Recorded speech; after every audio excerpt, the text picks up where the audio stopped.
from a tax perspective, they're running a lot of stuff to the business, cell phones, cars, everything like that. So I think one of our goals is when we sit down with business owners is to talk, okay, what does your personal planning look like? And what does your personal spend look like? And then from there, if we know somebody is getting close to an exit, 2 years, 3 years out, okay, we start to talk through, okay, what are you actually running through the business? That is, I would say, a little bit more gray. And those numbers we actually want to add back into the spend. And that piece matters as well too. For a couple of reasons. One is if you're running cars and cell phones and internet and home office through your business, through your business, you're getting a tax deduction for those things.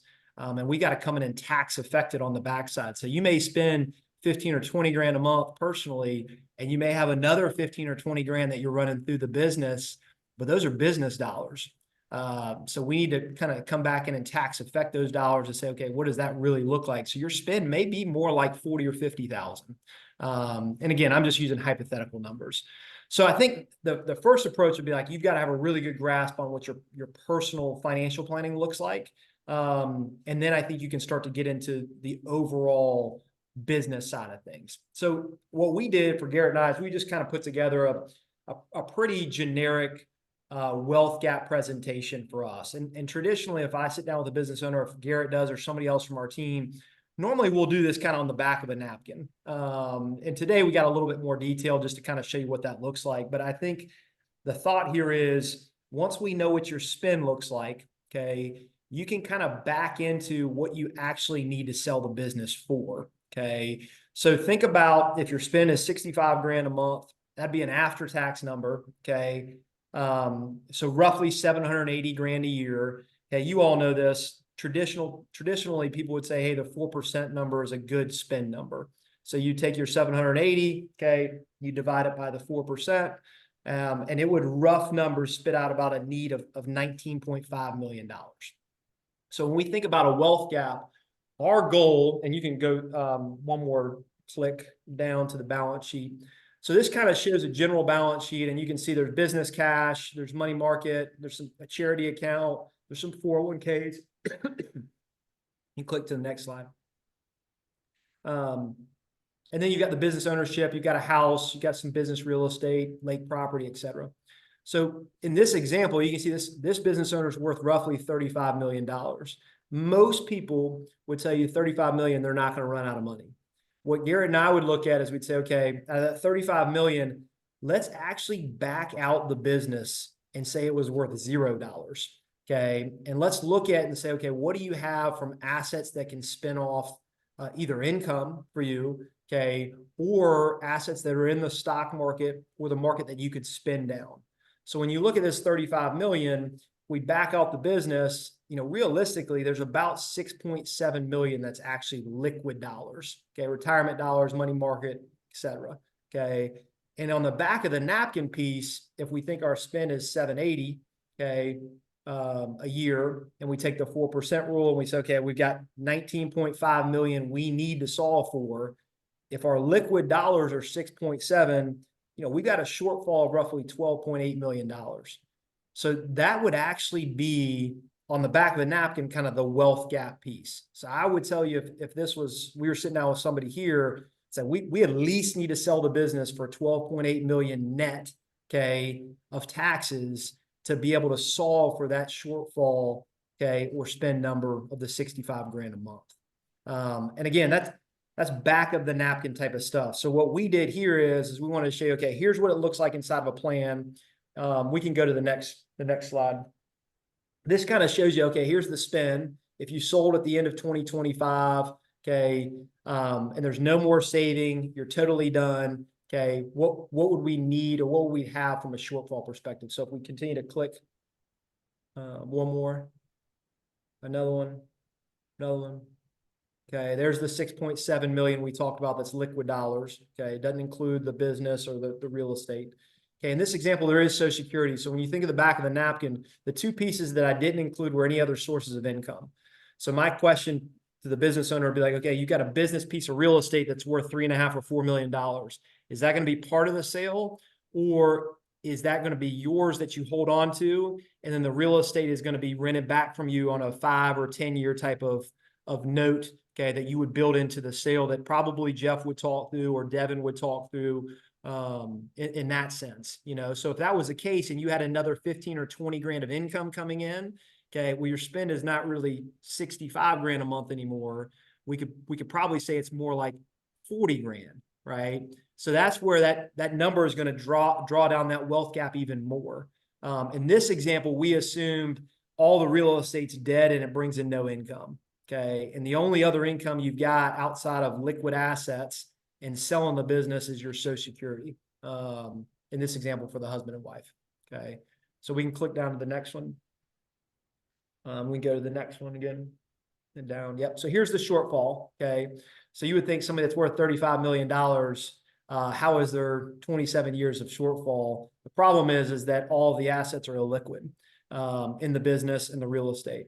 So from there, from our perspective, there'd be two routes. One, we could save our way. Okay, we're not going to be able to save our way there. We need to sell this business and we need to sell it for a certain number. Okay, we can click to the next one. This just shows you kind of, hey, withdrawing assets, the 6.7 million. If you were spending the 780, how quickly you would draw down those assets. So you retired at 65, the business was worth $0. Okay, the real estate was just a balance sheet item. And at 75, you know, we would be through that money if we were spending 65 grand a month. Okay. And we can keep clicking. One more.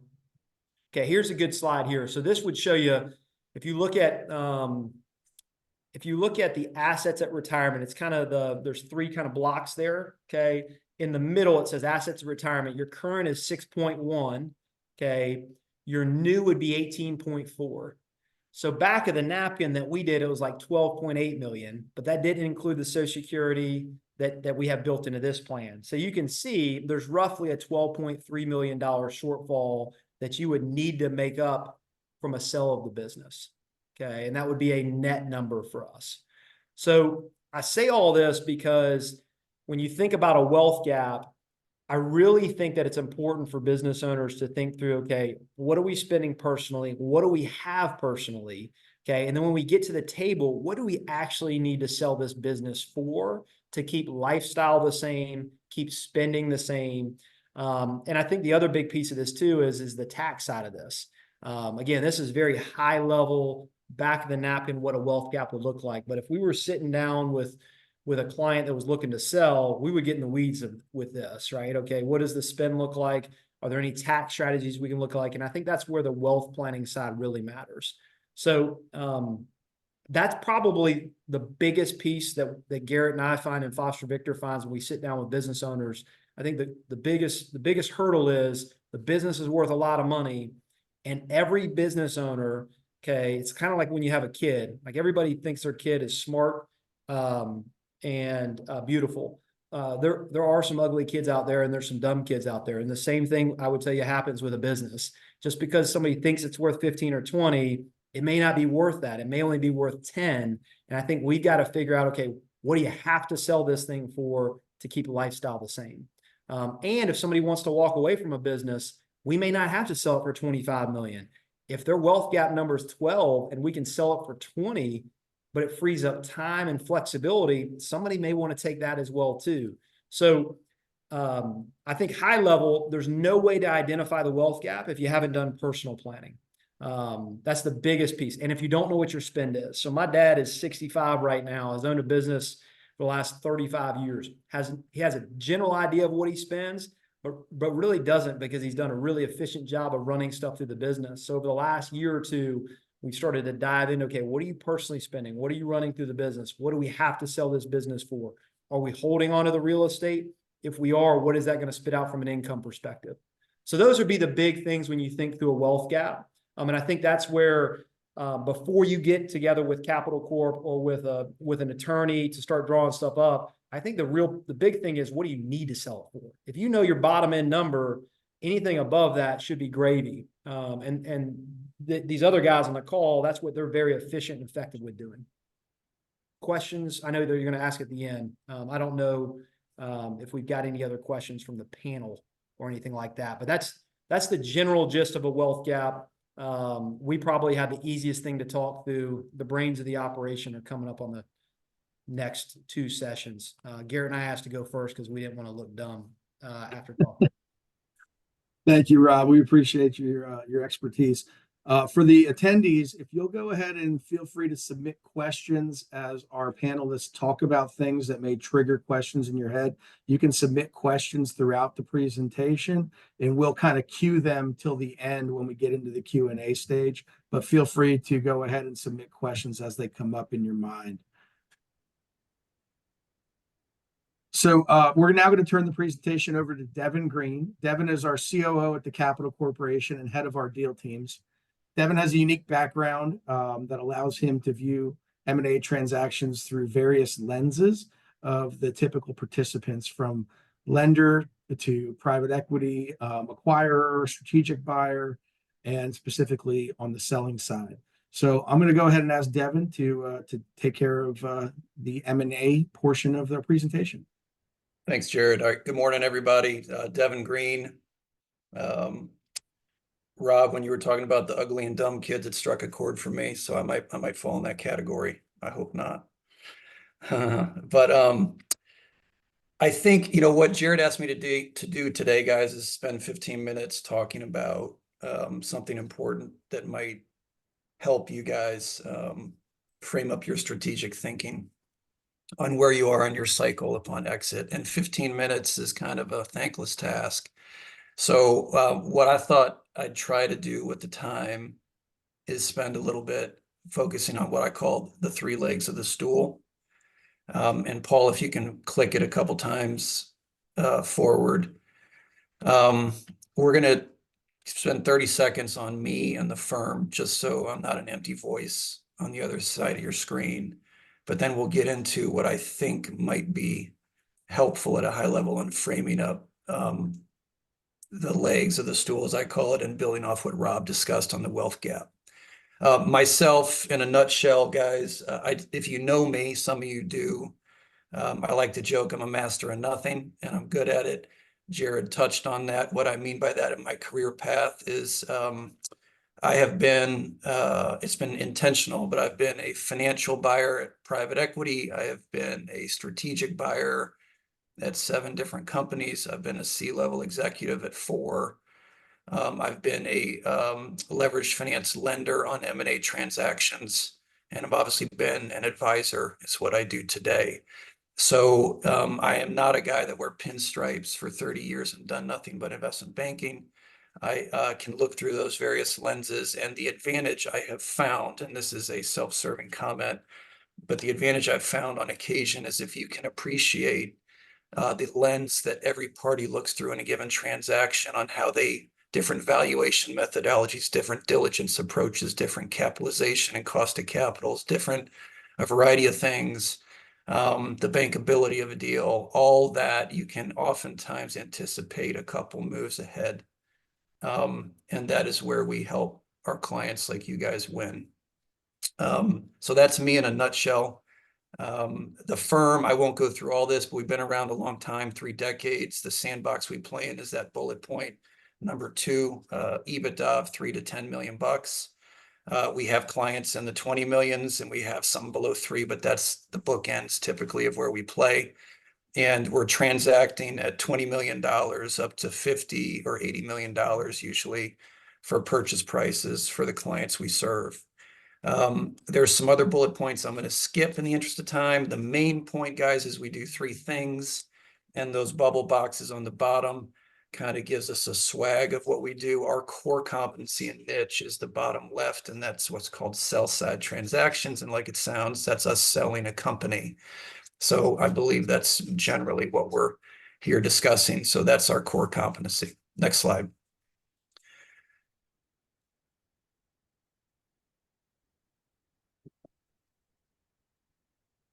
All right, so click through here, PG, if you don't mind. Guys, when we talk about an exit, everybody focuses and defaults on valuation, and that's critically important. I think what I wanted to just frame up for you guys is there's 2 other legs to the stool that oftentimes can be almost or sometimes equally important. And so valuation is self-explanatory. There's different valuation methodologies that different buyer types will use. Like I said, we can mimic that and back into that and anticipate where the bids will come in based on different methods of kind of guiding the buyers. And then there's other things that drive value with synergies, and there's different types of synergies. Structure is the second leg, and certainty of close is the third. So structure of how a deal is structured, think of it as there's cash components and there's risk components. And again, I'm trying to be really high level in the interest of time, but structure is something we'll talk about, and then the certainty of close. So if you guys have not gone through a sell side process, and most business owners haven't, we run what's called a standard 2-bid process, and I may explain that if we have the time. But the first bid is an indication of interest, and that's basically a swag, and the second bid's called a letter of intent. And so when we get to letter of intent, we will sign one letter of intent, that second bid, and we work exclusively with that buyer and send everybody else home. Now, you do not want to get to that point and not have a very high certainty of close, obviously, because you send everybody else home, and then you could have a busted process if you don't do your job before that LOI. And that's where the team at Nelson Mullins can go ahead and speak to that in a little bit. Next slide. So there's 7 sectors of value as we talk about. So I'm going to talk about valuation, structure, and certainty to close on 3 slides here pretty quickly. Paul, click through each one of the 7, please. So there's no formula per se, guys, but in our experience, and again, we've been doing this a long time across hundreds of deals, these are the key drivers of what will dictate value. And there are some other peripheral items that will influence it. But the growth of the company, the cash flow of the company, the certainty of future cash flows, so the predictability of that, the barriers to entry. So how hard is it for someone to come in and do what you do and steal wallet share and market share, synergies, leadership, and how you run the process. And I took a couple of these and click forward PG1. And I said, hey, let's go ahead and look at just breaking these out and peeling them back. So cash flow, guys, is more than profit. So growth is one thing, but then how much drops to the bottom line? So your margin profile often reflects the value add you can command for your customers. But it's more than just margin, it's free cash flow. And so it's after all the cash in, cash out. That's what matters. If you have a capital intensive business, that's a cash use. If your working capital is a positive or negative float, that influences things. So how much every dollar that you bring in a revenue after all the disbursements and all the receipts, your free cash flow matters. And as you scale the business and based on your fixed costs and operating leverage, how does that grow? So that's a key important point. And then the third one is certainty of future cash flows. And we could break all this down, but basically, how are your annuity characteristics of your business? Meaning your repeat and recurring revenue. Do you have multi-year contracts? What's your customer tenure? Do they stick with you? Do you have cost controls in place to make sure that the pass-through on the margin will remain intact or expand? And what level of execution risk do you have? Click forward, PG, 2 more, please. Barriers to entry is something that's critically important. So if you guys are growing and if your cash flow is attractive and if you have predictability that buyers can bet on, they will pay a premium for certainty and growth and free cash flow, but they want to know that you've put a picket fence around this business you've built. And there are certain steps that can be taken before we go to market to make sure that the buyer appreciates that they can bid on your business and it's not a melting ice cube and they're going to have a problem after they buy it. So those are some examples of the type of barriers to entry. And then sell side process. If you run the process with your advisor, whether it's us or someone else, and they create enough competitive tension in the process, that will help drive value. If you know what you're doing, there's 3 points in a standard 2-bid process. We call them pivot points where you can stretch the buyer on valuation. And if you do it right, with the right competitive tension, you will see valuation climb. And then if you do the process right on the credibility side with how you put the material together, et cetera, you can really make a difference on value. Next slide. That's some highlights on valuation. The structural side, second leg of the stool. This is a busy slide. The main points I wanted to make, if you look in the upper left corner, there are 4 structural components that we're highlighting here. It's one thing if someone says, we'd like to buy your business for $1.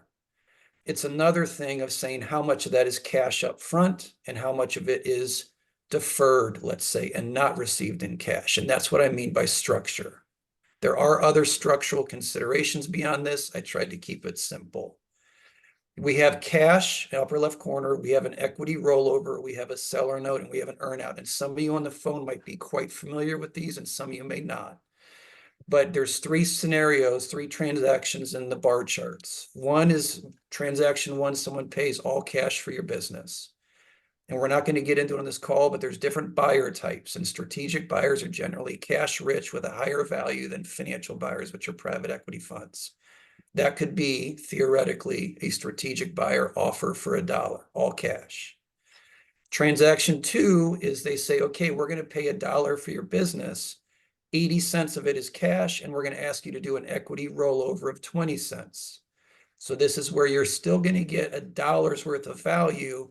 You walk away with 80 cents for that wealth gap that Rob was talking about that's liquid, but you have 20 cents rolled into stock of the company you just sold. Buyers do this to align interests, to convince themselves that you have confidence in it, etc. And then transaction 3 is a combination of all of them. So seller note we haven't talked about, but that is basically in this scenario, 10 cents of the dollar. They say, we owe you that 10 cents. We're not going to pay you today. It's going to be a debt that we owe you. We will pay you interest over time. That's a subordinated note. There's pros and cons with it, but it's something that would be interest bearing, most often cash pay. And then there's an earnout. And an earnout is like it sounds. They say, we will give you $1 as long as your company performs like you say it will. And so there's certain mechanics that we will negotiate with the buyer if the earnout's in play that says if you hit a certain revenue figure or a gross profit figure by year 3 or EBITDA figure. So there is execution risk in an earnout. Earnouts can be capped or they don't have to be capped. There's all sorts of things that matter. Now, guys, when we get to Nelson Mullins, and they can speak to this, you have to have a very strong legal firm documenting this and making sure the mechanics are right and everything's documented correctly for anything structural. I know I'm saying the obvious, but that's something they might be able to touch on. So this is the second leg of the stool. Third leg of the stool, certainty to close. So like it sounds, how confident are we the buyer is going to do what they say they're going to do? So I bullet pointed some things here, guys. Access to capital, if they've proven they're an acquisitive company. The timing of the fund infusion for these companies matters. What I mean by that, guys, is oftentimes some of these buyers will be strategic buyers, but they're private equity backed. They have a financial buyer that's already invested in that buyer, like they're looking at buying you. When a private equity fund invests in another company, they generally have an exit window of 5 to 7 years. The first 2 to 3 years of that is the acquisition mode for them. They are sitting there and acquiring other bolt-on companies like you to their mothership platform company. After that, it's called the harvest period. They slow down on acquiring businesses and they want to grow the business and create operating leverage to kind of jack up their returns and pay down debt. So the timing of when that private equity fund came into that strategic buyer matters to see how motivated they are and how price elastic they are on valuation. There's some other things we can do to make sure that we run the traps and make sure that these guys are really motivated and committed to close. And it's a critically important part of the puzzle, which is why that's the third leg. Next slide. Almost done, guys. Beyond the 3 legs of the stool, I threw this slide in here. I think being proactive and being solutions driven matters. And the philosopher Mike Tyson said everybody's a plan until they get punched in the mouth.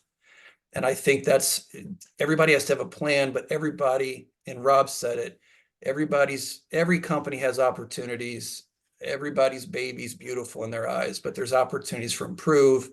And we face challenges in any given process, and we're going to get punched in the mouth.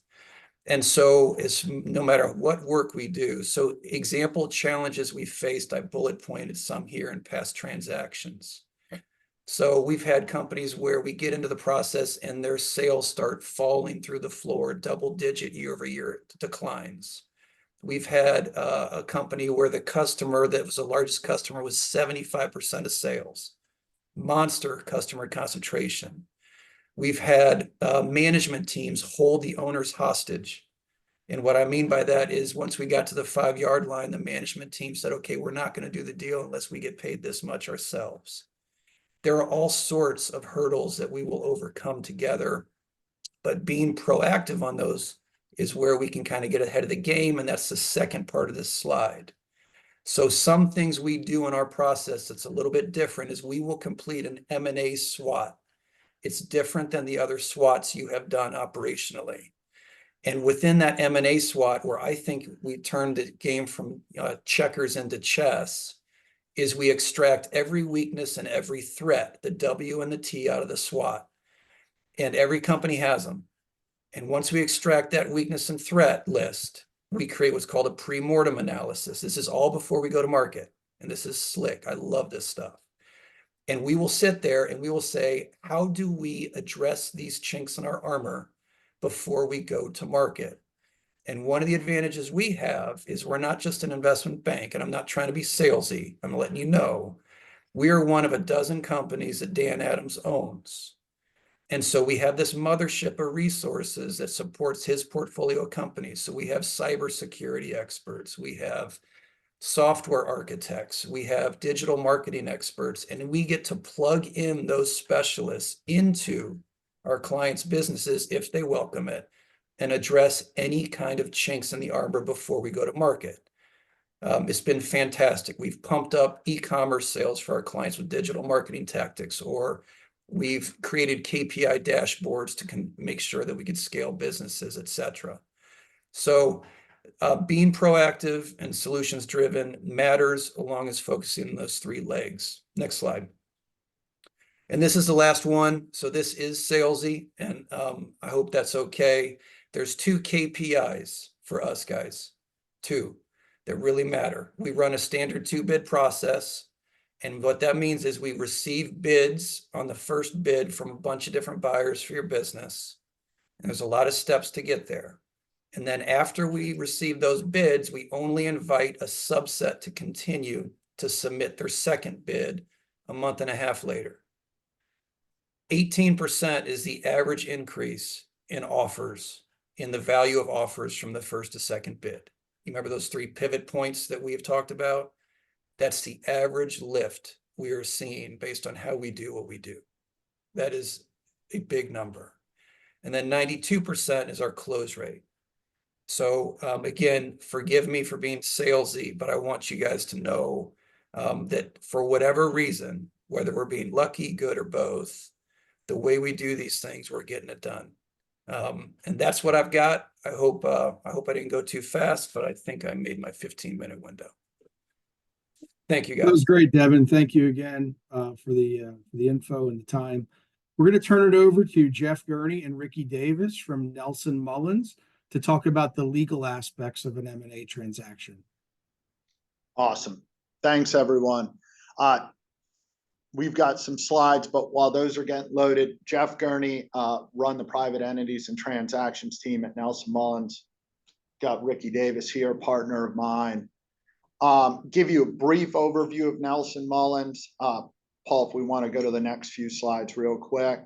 We're AmLaw 68 firm. We've got over 1,000 attorneys and 33 offices. The next slide shows our map and our footprint. That footprint continues to expand.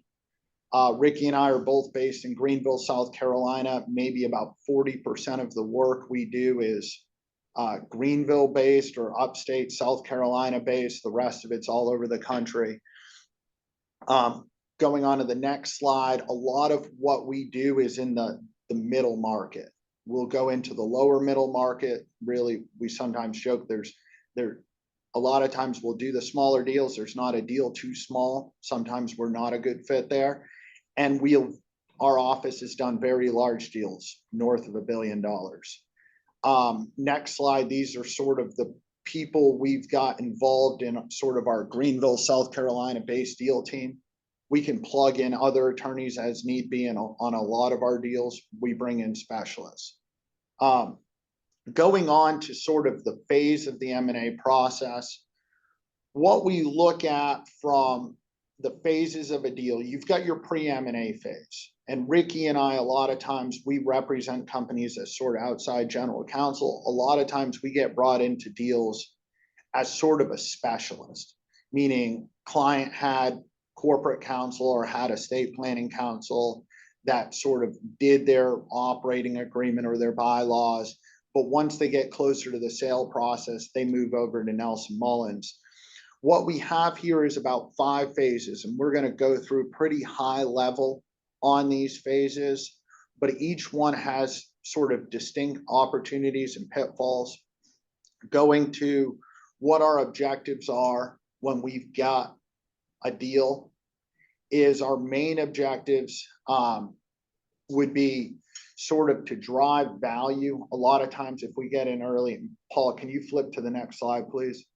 A lot of times what we're trying to do is drive value. So if we get in beforehand, we will see ways that we see how do we manage post-deal risk exposure? How do we drive value in the interim time? A lot of times we'd work with Rob and his team or Devin and his team to try to find ways and work collaboratively with your CPAs to drive that financial number up, plug all the holes that we can spot and try to get ourselves prepared for a deal. Going on to sort of the next slide, the pre-M&A phase, a lot of time is getting the house in order. Effectively, we do deals all the time. And so we know sort of what causes problems in deals, where we've seen other clients get caught up, what type of issues a private equity buyer or strategic buyer may be looking at when they're deciding to buy your company. And we also know that, and Devin brought this up on one of his slides, that one of the biggest problems is if you get too distracted on diligence during the deal process itself, your business numbers may start to slide. And if you do that, some buyers may take advantage of that and try to retrade the deal. So a lot of times getting prepared in advance of the deal can help mitigate a lot of the risks that can occur during the deal. We also like to get in a little bit beforehand because we can look at some advanced tax strategies or estate planning strategies to the extent necessary and propose those that we may not be able to do if we got involved at the LOI phase. Going on to sort of our next phase. And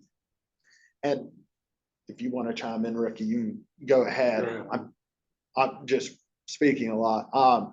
What we have here a lot of times, folks, is even getting us involved at the NDA phase is good because a lot of times you'll see people on the sell side sign an NDA where they don't have a ton of protection. Either they use the buyer's version of an NDA, they skim through it, they're like, oh, I think confidential information is protected here. I think we're protected, and it turns out not necessarily the case. We also get involved a lot of times in looking at investment banker engagement letters and helping vet investment bankers. And so that's sort of that pre-LOI phase when someone comes to you with an interest and they give you an NDA. A lot of times it's a good idea to call us at that point too. Going on to really the next phase, and this is the main phase where we get involved a lot, is at the LOI phase. And the LOI for you, and Paul, do you mind going to the next slide?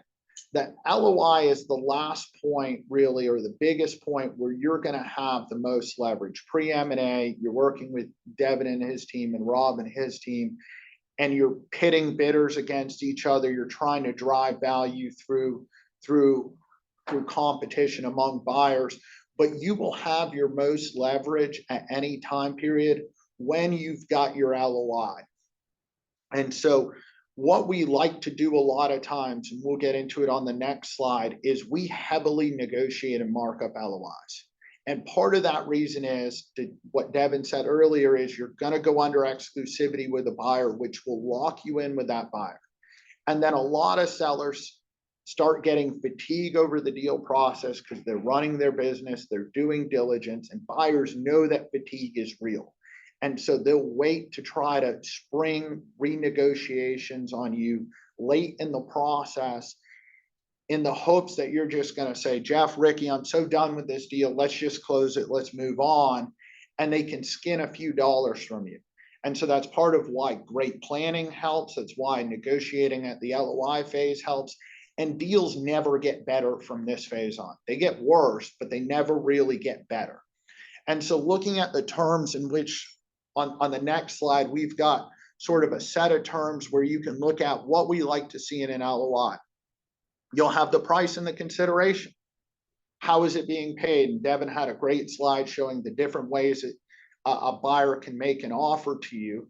But you want to look at the risk there. You want to look at if there are clues in the LOI that the buyer may be apt to retrade the deal, right? Sort of, we're assuming an EBITDA threshold, and that's why we've made this, or we're assuming an EBITDA threshold over multiple years, and we're doing a QOB, and there could be adjustments. You're going to want to look at the structure, and we'll talk about a few structures high level later on, but the difference between an asset sale and a stock sale or a merger, and from a state law liability standpoint, sellers always prefer stock deals, buyers tend to prefer asset deals, and that just has to do with the assumption of liabilities. Is there going to be a rollover component? There's a rollover component. Do you have leverage to ask for certain things, right? Like a put right, and other information rights. A lot of times you might just be a passive investor there. If you're going to be an employee, you need to spell out your employment terms. Look at sort of how you're going to get paid, what that bonus looks like. We want to get as specified as possible as we can. There are key retention issues. We may want to address it there too. Typically, the heart of a purchase agreement is your reps and warranties and your indemnity exposure. And what this is effectively is the buyer's going to buy your business, and effectively you're going to write an insurance policy in that purchase agreement. And typically it's about 20 to 40 pages of representations and warranties where you're going to make promises about specific stuff relating to your business or information you provided the buyer. And that is backstopped by either an escrow or an indemnity type provision. And the buyer can make indemnity claims against you. A lot of times we like to specify the terms of that quote unquote insurance policy in the purchase agreement. We want to put what the deductible is, what the caps are, how long they can make claims against us. We're starting to see rep and warranty insurance be used a lot more. To the extent you have leverage, you can push the cost as much as you can on the buyer for that policy and have a true walkaway type deal where all the claims go under a real insurance policy and not a seller-backed insurance policy.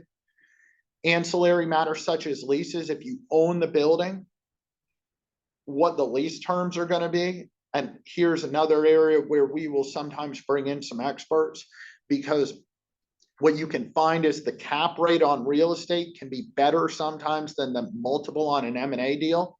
So there could be some arbitrage by increasing rent and decreasing your EBITDA multiple, but moving that value to the real estate. What diligence, what closing conditions need to happen for this deal to close? And again, exclusivity is part of the deal. Going, what? Chime in here.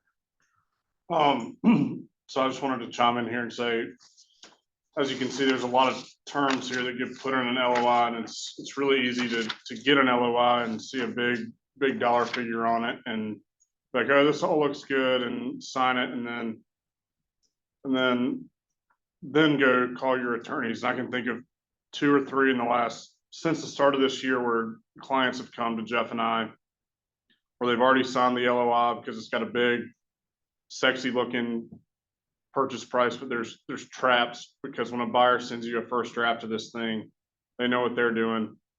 So I would say if there's one takeaway from our presentation, it is don't just sign an LOI with the buyer without getting legal counsel involved. I don't say that to get us involved and earn us more fees earlier. I think it actually saves sellers money in the long term because we don't have to go back and try and fix things. So I just wanted to add that while we're at this phase here. Yeah. Thanks, Ricky. And moving on to the next phase in the interest of time, once you sign an LOI, typically diligence begins. If you do pre-M&A process and you do the SWOT analysis with Devin and his team, and you've really worked on getting the financial records together, this can be a little bit more bearable. But for a lot of our clients that are unprepared, they will get bombarded with diligence request lists. The employees and the know on the deal is a very limited number. So you're sort of working alone and you're running the business at the same time. You're getting very large diligence requests. You're getting information requests for contracts. You're getting follow-up questions. It can be grueling for a lot of sellers, which is why a lot of that preparation up front is helpful. Going on to the next slide, the reason diligence is so important here is because bad diligence can lead to price renegotiations, can lead to specific indemnities, larger escrow amounts. The transaction could get restructured from a stock deal to an asset deal, which increases your risk profile and drives up costs. It could even kill a deal. Sometimes we recommend killing deals when we got a client under a bad LOI, an LOI they signed before and it doesn't look like a deal's likely, or it looks like the business is undervalued. We're not afraid to recommend that sellers should walk away. Good diligence process, though, can be really useful and build confidence in the buyer, expedite that timeline, and sort of on the sell side, a lot of times time is your enemy. Meaning as time goes on in the deal, the risk of the deal not closing goes up more significantly, or not closing on the terms you thought it would close on, right? Creates opportunities for retrades. Once you do diligence, you're sort of going on to the purchase agreement style. On the next slide, we briefly outline sort of the 3 acquisition styles. I'm not going to walk through this slide, but generally an asset purchase, seller keeps all the residual liabilities, meaning they've still got sort of that policy under the contract, but they keep a lot of the liabilities, the residual liabilities. And there's more post-deal exposure for a seller, which is why a seller prefers an equity purchase, where all those liabilities go to the buyer. And then effectively the only risk exposures they should have for the most part is claims by that buyer. If you got rep and warranty insurance and you've got a true walkaway deal, maybe there's not any exposure there. Going on to the next slide, and a merger sort of combination of the two, but it's more of a state law vehicle. Main points in a purchase agreement, not going to spend a ton of time here, but just to give you an idea of what it's going to look like, you're going to have sort of the thing you care about the most, which is how much money am I getting paid? There's typically going to be a working capital adjustment, which is going to require normalized working capital. There could be an earn-out component. Is your deal a simultaneous sign and close, or is there delay sign and close? Different terms related in there. Again, a ton on rep and warranties, ton on indemnifications. Covenants, if it's a delayed sign and close, you'd expect a lot of covenants prohibiting you from operating your business in certain ways between signing and closing. Simultaneous sign and close, a lot more simpler. If it's delayed sign and close, who gets to terminate, how they get to terminate. You spend a lot of time in the definitions, mostly just cleaning up those terms. On the next slide, another big component of a deal is disclosure schedules. This is maybe one of the most important things sellers can do in a deal to minimize their post-deal risk exposure under an indemnity claim. And the big note here is what you tell the buyer and what the buyer knows about your company typically doesn't matter, meaning they can sandbag you for the most part. And so it's on you to ensure that sort of all the exceptions to the representations and warranties and all the information is on the schedules. What Ricky and I tell our clients is, tell us everything. Let us be the filter as to how we're going to tell the buyer, when we're going to tell the buyer, and how we're going to phrase it. But tell us everything so we know where your risk exposures are and then how we're going to minimize that risk. Going on a sort of next slide gives you a framework of looking at indemnity claims and where these claims are coming. This is just pulled from a data set. You see about 30% of deals, according to this data set, had indemnity claims. A lot of that stems from lack of preparation or lack of what I would call a non-well-equipped deal team. When we think of a deal team, we think of an M&A attorney, investment banker, financial advisor, and a CPA. Really make your core deal team from the working professionals. And when they work together on the deal, that number goes down. The risk profile of your deal goes down. And then finally, last slide, I know we've thrown a lot at you, sort of the post-deal phase. We close the deal. We've then got to look at net working capital adjustments. This is an area where Ricky and I work with a lot of buyers and sellers, which gives us a little bit of insight in a playbook for each. But net working capital is a good area where buyer can skin some dollars from a seller. And get aggressive earnout calculations. To Devin's point earlier, this is another area where it can be sort of fraught for pulling dollars back if you're not well represented and you haven't worked with your core deal team. There could be diligence issues, integration issues, and then we often will sometimes get the call from our sellers saying, I hate it here. I hate having a boss. Jeff, Ricky, how do I get out of here? And we'll spend our time helping sellers navigate those issues. So thank you all. Look forward to your questions. Fantastic, guys. Thank you, Jeff and Ricky. I think all of our presenters did a great job of packing some good information into their allotted time. And even though we had a little bit of a late start, we are back on schedule. So we've got a handful of questions that came in through the Q&A and some others that came in offline. So we'll go ahead and get started on those questions. The first one that we have is for Rob and Garrett from the Foster Victor team. And that is, what kind of inflation projections were included in the financial planning and asset review that you guys demonstrated?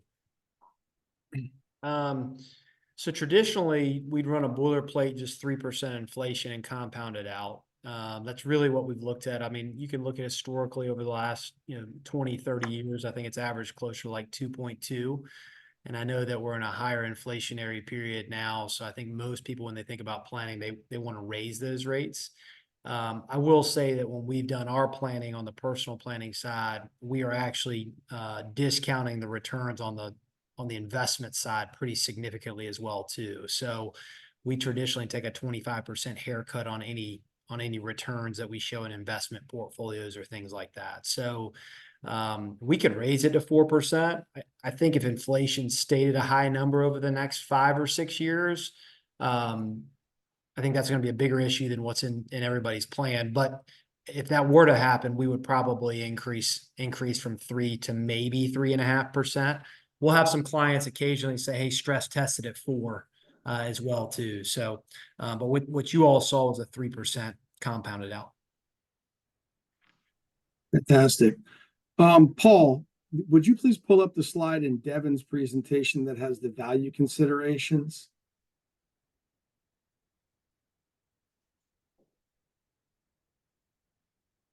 Devin, we had a question come in asking, are the value considerations that were listed on that slide in order of importance?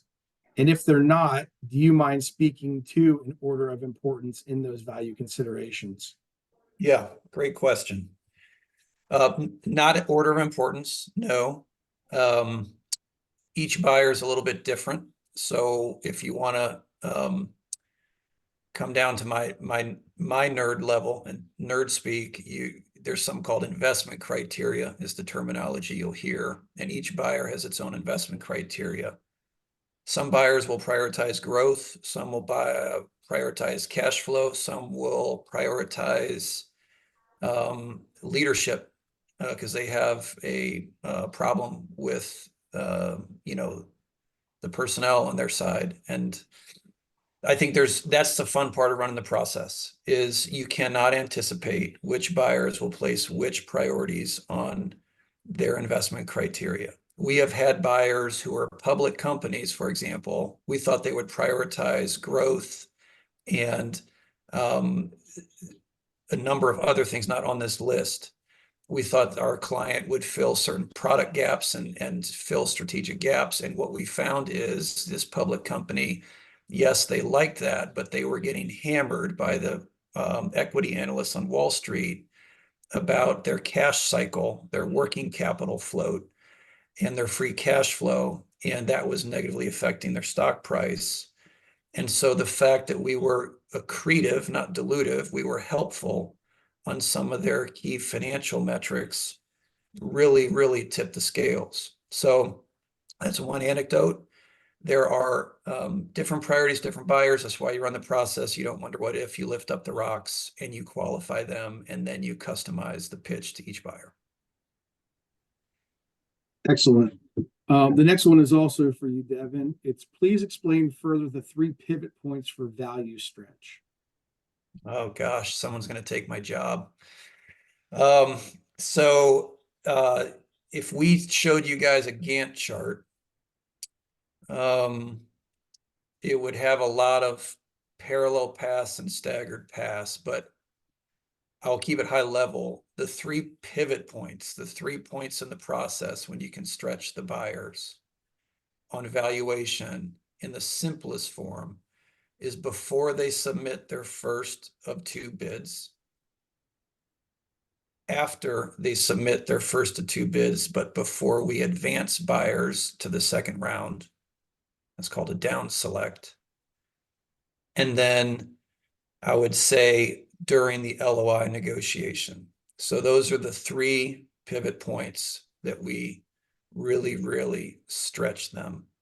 And if you do it, part of it is knowing when to do it. Part of it's knowing how to do it. But if we do our job, that's where we see that 18% lift. And based on transaction values that I told you, that's millions of dollars. Great. Again, one more for the Capital Corporation. With varying structure models, does your firm assist in the creation of a comparison model between the models, pros versus cons, etc., during the early LOI timing of the transaction? Yeah, great question. So this is fun. Yes, is the short answer, but it's multiple different analyses we'll run. So we have a pretty darn sophisticated financial model. And what I mean by that is it will project out the performance of your business using a variety of combinations of different components and scenarios. So we can sensitize the performance of your business based on different growth projections, margin assumptions, working capital assumptions, exit assumptions on multiple, you name it, and every permutation and combination of those. So we can start to see what a buyer should value your business for. And if they aren't valuing your business, you didn't ask this, but just let me opine on it. If they aren't valuing your business at the appropriate value based on what we're saying we can do, we call them out on it. And we say, either you don't believe what we're telling you we can do, or your math's wrong. And the other buyers are playing, they're in their swim lanes and they are giving us credit for where we're taking this business. So you got to step up. And so we will be able to see what the true value should be. And then when we get these offers, yes, we will plug those offers into our model and show both from the buyer's perspective, what kind of return that would give them based on that structure. And if it's too high a return, we tell them they got to pay more. And we'll sensitize it from the seller's perspective, and we'll line up the different offers and show you the cash in hand up front, the cash in hand over time, what part is execution risk driven, what's not. And that's where we could really lean on the Foster Victor crowd to say, what's the wealth gap? Is this in the money? And what do you think? And that's where it's really nice to have an A player like Rob and Garrett, because they'll be able to give you an informed view on different structures. You'll know how they compare on the different offers, but they'll help qualify if this is a good decision based on your lifestyle and your outlook. Helpful. This one is for Jeff and Ricky. If you are under LOI and have a period of exclusivity, what legal loopholes, what legal methods of maneuvering can you utilize to get out of those? Yeah, happens all the time. A lot of times you're going to want to look at the exclusivity period, right? And so if it's a 10 days left, we may just let it slide.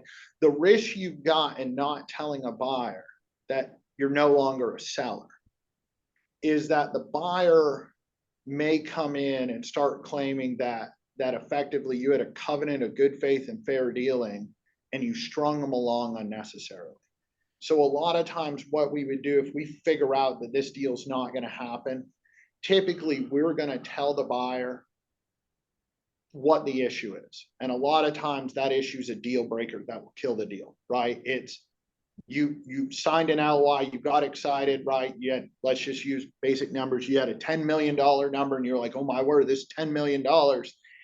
And then you picked up the phone and you talked to Rob or Garrett, or you called Nelson Mullins, or you talked to Devin, and everyone looked at it and said, your company's EBITDA is $5 million. This is not valued anywhere near where we would have expected a company like this to be valued. And so in that instance, what we probably do is try to retrade purchase price. And then if that doesn't work, we'd walk away from the deal. And whether they hold us under exclusivity, we can't shop the deal. We don't want to set up claims. So what we would do is a lot of that pre-M&A, reframing, maybe do a sell side QOV to pressure test our numbers and not waste that time period.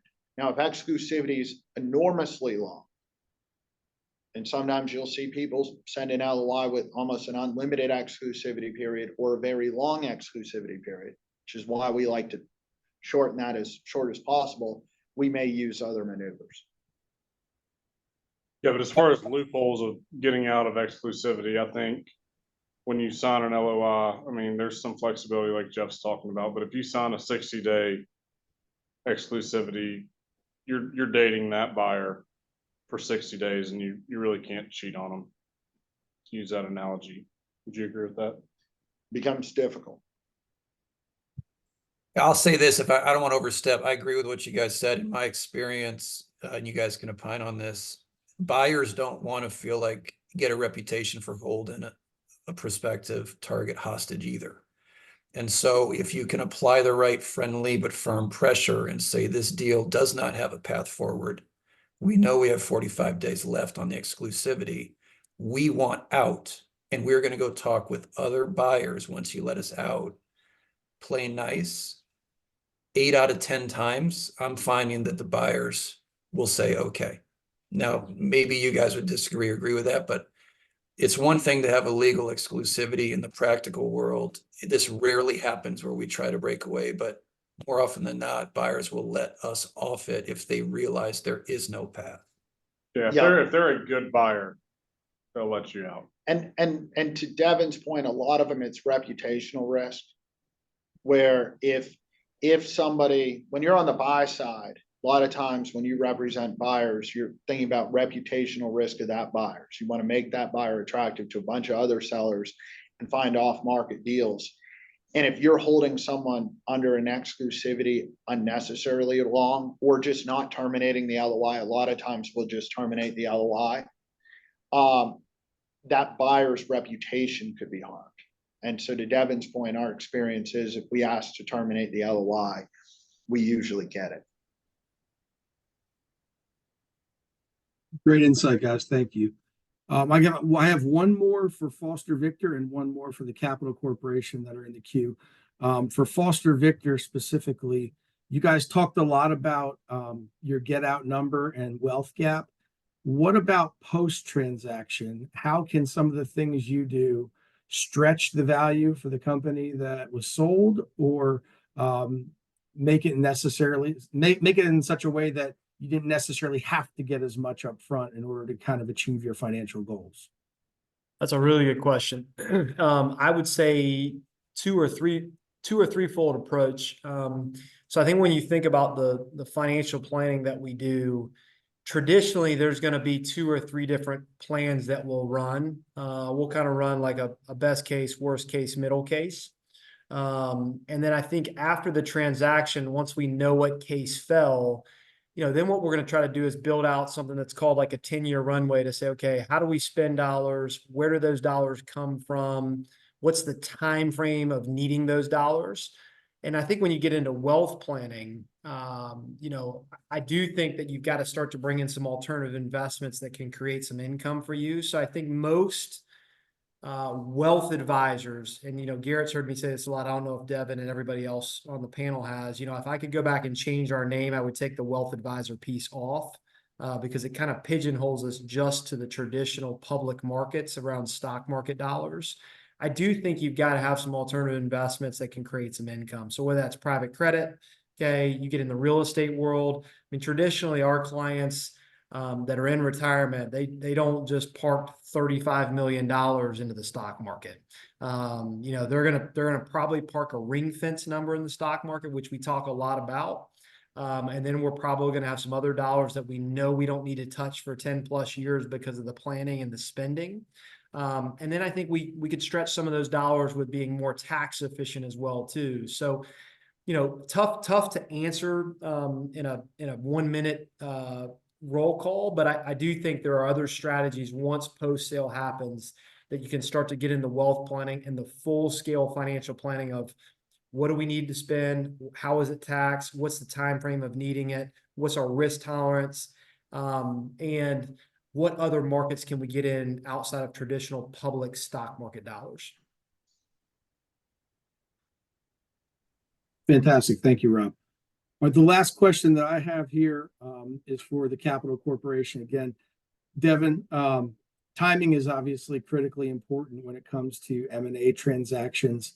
For a business owner who may be 2 to 3 years out from selling, but wants to really kind of be in a good place to take advantage of a market shift that may make them think sooner or put something on pause and hold till later, what is the best path in the forward for someone like that, and how soon should they start the process? Okay, good question. So I'll frame it up this way. The typical process, it's a process, not an event. It takes 9 months from cradle to grave. And we can accelerate that to 7 without compromising the integrity of the process, and we can stretch it out. But from when you say go, it's a 9-month cradle to grave process. So what I would ask everyone to consider is don't wait until you're ready to get out to start the process. That's point 1. Point 2, if you segment that process, that 9 months, the first 4 months is prep work before we go to market. And so think of it as getting in a quick trigger position to go. And there's a lot that goes into that. But if it's a binary decision. If you know, yes or no, that yes, you want to sell. Let's say that's where you've prayed about it, thought about it, and that's where your heart is. You just don't know the exact time. There's at least a 9-month process. But what's interesting that a number of our clients have started to do with the different variables in play is they will start that process to get to that 4-month mark. And we will do all the front end loaded work and get it in a quick strike position to go to market. And at that point in time, they will then help make an informed decision on if they want to go or if they want to mothball it and wait until certain milestones are hit or time passes X number of months from now, because they've just collapsed their 9 months into 5. So by doing that, they can continue to hit certain milestones, grow the business for 4 months or so. We will be able to solicit informal bids by the end of the 4th month before going to market, but make really informed decisions on if the window's open right now, or the trade-off is what happens if they wait 6 months, 9 months and scale it up to a certain point. How much more value could they get? They make a more informed decision. So there is a little bit of optionality, I'll call it, by starting once you decide you do want to sell within the next 2 to 3, and then make an informed decision 4 months later on if you should keep going or mothball. And I would just add a little bit to that in that you'll never know when exactly that time period is when someone shows up with an unsolicited LOI that shows you a number. And then you say, should I do this or should I engage a banker?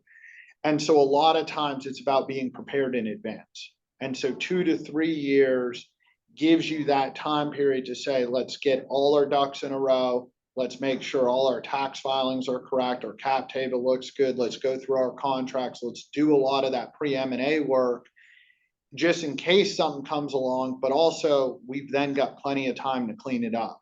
But a lot of times you wouldn't want, from my perspective, typically you wouldn't want to wait until the last minute to say, okay, now let's get ready to sell the company. Yeah, and I'll piggyback there too, Jeff, and off of Devin as well. I think from our perspective and from a pure valuation standpoint, from a wealth planning, I think there's a couple different things that you need to look at, human capital, customer capital, social capital, all those things matter when you look at the value of the business.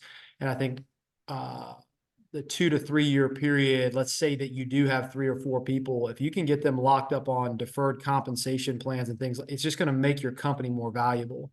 So I would echo what Jeff said. I think from Devin's standpoint, if those things are already locked up, I think his group probably needs 9 months, right, Devin? But I think from an attorney standpoint and from a tax planning standpoint and from a growth and value of getting the business where it needs to be, Yep. I would say 2 to 3 years. And realistically, the one thing I always tell business owners, you should be always looking at selling in the next 3 months.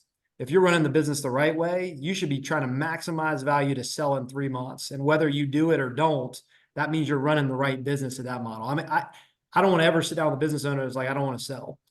You should always want to sell. Now, whether you pull the trigger or not is totally up to you and what you want to do. But I think from a valuation standpoint, you should be running that business as like you're going to sell it in the next 3 to 5 to 9 months or whatever Devin and his group would think that you would need.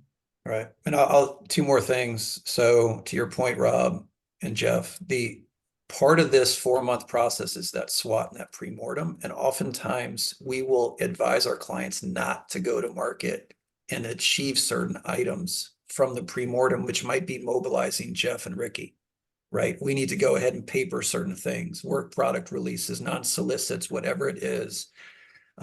We might do a number of things before we go. So I think that's an important point. I think the other thing, we're all a function of our environment, guys, and past experiences. Okay. And I've worked with over 100 companies. Do you know how many of those transactions ended up being with an unsolicited bid? That the guy that contacted the seller with a bid ended up being the ultimate buyer when we ran a process? One time. So the business owners, it could happen, but I'm just letting you know, the most aggressive, the most well-capitalized, the guys that will likely pay the premium, it's, at least in my experience, it's highly unlikely it's the guy knocking on your door. To Devin's point, if someone showed up at your house and offered to buy your house, what are the odds that that's their highest and best offer and that they're the best buyer in the world? And so a lot of times our clients will sign, we'll get involved with the first buyer, but it's rarely ever the best value they could get. And that's why really you need to have a really good investment banker who can really drive value. And it may be that buyer, but it's rarely that buyer. Great, guys. Thank you all for the insights. Before we conclude our presentation today, I want to talk just about next steps. For everyone that's attended here and everyone that's registered to attend but couldn't make it, we're going to go ahead and send out a link to the Zoom webinar, probably within the next few days. We'll also include any materials the presenters want you to have from their presentation so that you have the documentation as necessary. Then also, I'll put the contact information for the main representatives, the main contacts for each of the 3 firms that are represented here today. And if you want to reach out and set up a time to talk offline to address specific individual situations, or just get additional questions answered in some more depth, you'll have the ability to do so. I'm sure all of us will also be proactive in terms of following up to make sure that if someone is interested and someone has demonstrated and urgency on this process that we can get you the info you need, set up the meetings where necessary. So I thank you all for joining us today. We hope that this has been educational, and we look forward to being in touch soon. Thanks, everybody. Thanks, everyone. Conservative.